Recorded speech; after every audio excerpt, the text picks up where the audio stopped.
Happy New Year. It's time to get started with our 52-week year in the Bible study. Normally I read chronologically. I am doing that on my own time, but I wanted to jump into this study with you guys. It's something we can do together. I'll link this book here below if you don't have it. So far, this plan focuses on a different theme each week. And so every day you'll have a reading that supports the theme of the week. This week is relationship between God and humanity. And then it gives us chapters to read each day. It gives us things to think about. You can comment in the comments if you have questions or you want to talk with someone about something, and maybe another lady will see your comment and pick it up, and we could be in community that way. So we are actually in the third day of January. So today would be Joshua 1 through 5. But I'm actually going to catch us up and then we can chug along from there. So we're going to start with day 1. And then I'll do day 2. And then day 3. And then tomorrow we'll just do day 4. So today is going to be a lot. But I will break it up into sections. So if you don't want to do or read all of today in one sitting, all of the 3 days in one sitting, you won't have to. I'm doing a lot of babbling. We're not here for me babbling. We're here for the Bible. So let's get started. And I have a friend who wanted to join. So I am a mom and I'm home. And so she might be here for the whole 52 weeks. Maybe she'll pop in and out. We're going to follow her lead and see what happens. She's looking at the fan. The fan is her best friend. Okay. Day 1, relationship between God and humanity, is Genesis 1 through 3. So let's get started. In the beginning, God created the heavens and the earth. The earth was formless and empty, and darkness covered the deep waters. And the Spirit of God was hovering over the surface of the waters. Then God said, "Let there be light." And there was light. And God saw that the light was good. Then he separated the light from the darkness.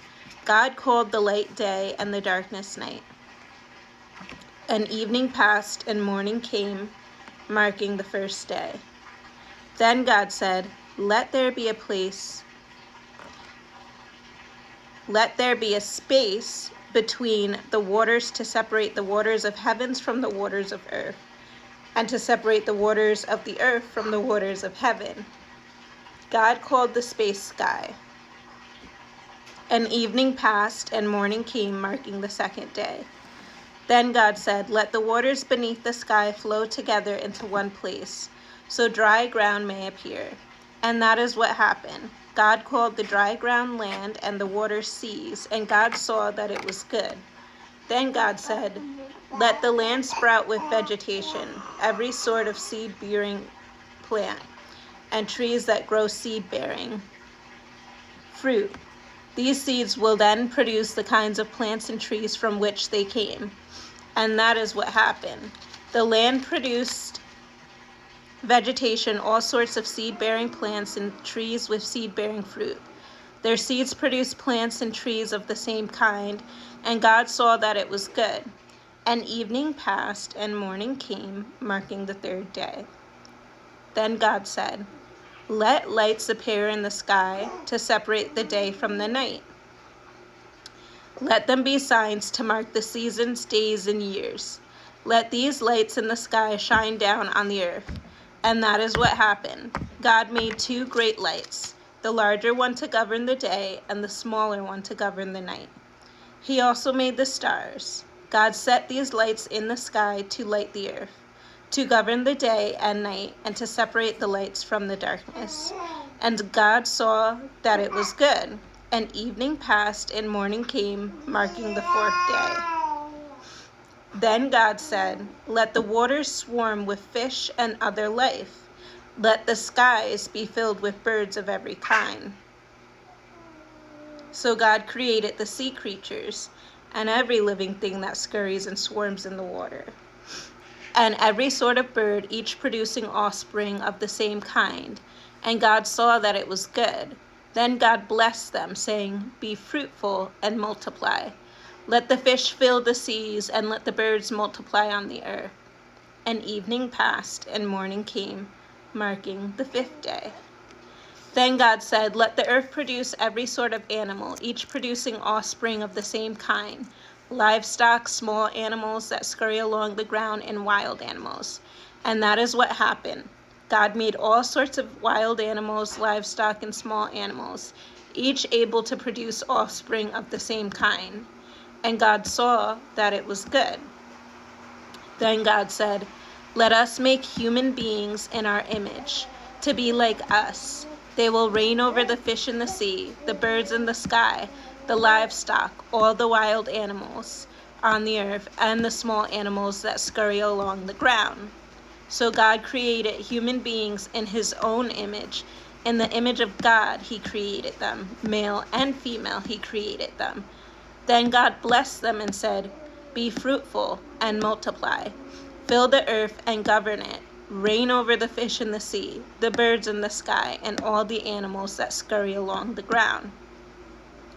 Then God said, "Look, I have given you every seed-bearing plant throughout the earth, and all the fruit trees for your food. And I have given every green plant as food for all the wild animals, the birds in the sky, and the small animals that scurry along the ground, everything that has life." And that is what happened. Then God looked over all he had made, and he saw that it was very good. And evening passed, and morning came, marking the 6th day. Chapter 2. So the creation of the heavens and the earth and everything in them was completed. On the 7th day, God had finished his work of creation, so he rested from all his work. And God blessed the 7th day and declared it holy, because it was the day he rested from the work of creation. When the Lord God made the earth and the heavens, neither wild plants nor grains were growing on the earth, for the Lord God had not yet sent rain to water the earth, and there were no people to cultivate the soil. Instead, springs came up from the ground and watered the land. Then the Lord God formed the man from the dust of the ground. He breathed the breath of life into the man's nostrils, and the man became a living person.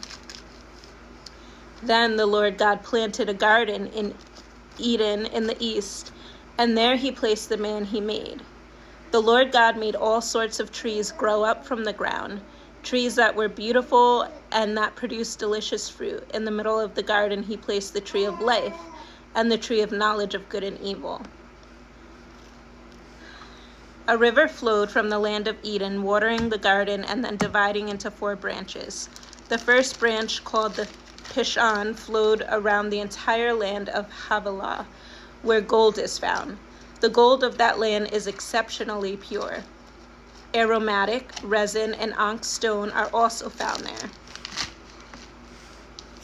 The second branch, called Gahan, flowed around the entire land of Cush. The third branch, called the Tigris, flowed east of the land of Ashur. The fourth branch is called the Euphrates. The Lord God placed the man in the Garden of Eden to tend.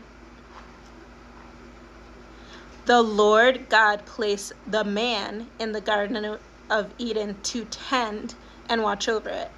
But the Lord God warned him, "You may freely eat the fruit of every tree in the garden, except the tree of the knowledge of good and evil. If you eat its fruit, you are sure to die." Then the Lord God said, "It is not good for man to be alone. I will make a helper who is just right for him." So the Lord God formed from the ground all the wild animals and all the birds of the sky. He brought them to the man to see what he would call them. And the man chose a name for each one. He gave names to all the livestock, all the birds of the sky, and all the wild animals. But still there was no helper just right for him. So the Lord God caused the man to fall into a deep sleep. While the man was asleep, the Lord God took out one of the man's ribs and closed up the opening. Then the Lord God made a woman from the rib, and he brought her to the man. "At last," the man exclaimed. "This one is bone from my bone and flesh. She will be called Woman because she was taken from man." This explains why a man leaves his father and mother and is joined to his wife, and the two are united into one. Now the man and his wife were both naked. They felt no shame. The serpent, chapter 3. The serpent was the shrewdest of all the wild animals the Lord God had made. One day he asked the woman, "Did God really say you must not eat the fruit from any of the trees in the garden?" "Of course we may eat fruit from the trees in the garden," the woman replied.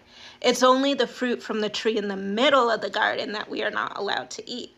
God said you must not eat it or even touch it. If you do, you will die." "You won't die," the serpent replied to the woman.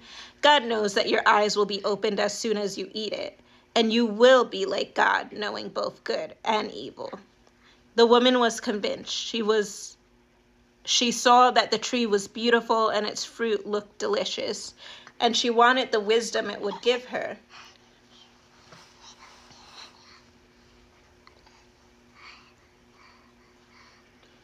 So she took some of the fruit and ate it. Then she gave some to her husband who was with her, and he ate it too. At that moment their eyes were opened, and they suddenly felt shame at their nakedness.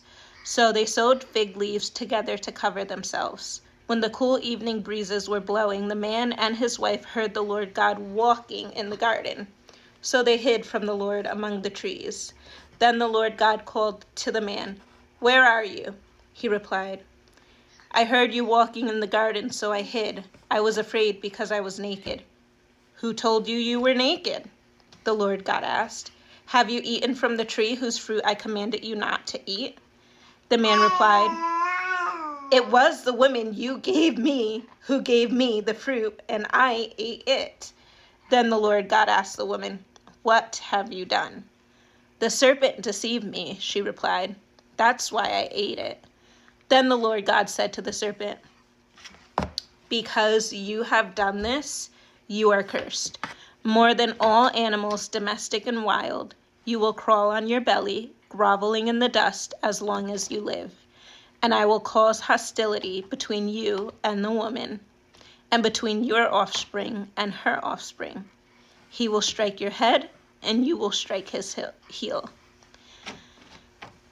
Then he said to the woman, "I will sharpen the pain of your pregnancy, and in pain you will give birth. And you will desire to control your husband, but he will rule over you."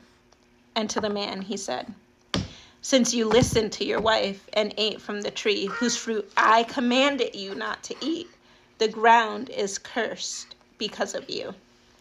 All of your life you will struggle to scratch a living from it. It will grow thorns and thistles for you, though you will eat of its grains. By the sweat of your brow will you have food to eat, until you return to the ground from which you were made. For you were made from dust, and to dust you will return." Then the man, Adam, named his wife Eve, because she would be the mother of all who live. And the Lord God made clothing from animal skins for Adam and his wife.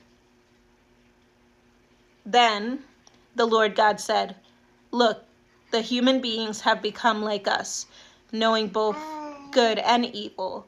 What if they reach out, take fruit from the tree of life and eat it? Then they will live forever." So the Lord God banished them from the Garden of Eden, and he sent Adam out to cultivate the ground from which he had been made. After sending them out, the Lord God stationed mighty cherubim to the east of the Garden of Eden, and he placed a flaming sword that flashed back and forth to guard the way of the tree of life, to the tree of life. And that is the end of chapter 3. If you are still here after the baby babble, after the washing machine was spinning, after all the extra noise, and you were able to hear, awesome. I pray that you had ears to hear what God wanted to share with us today.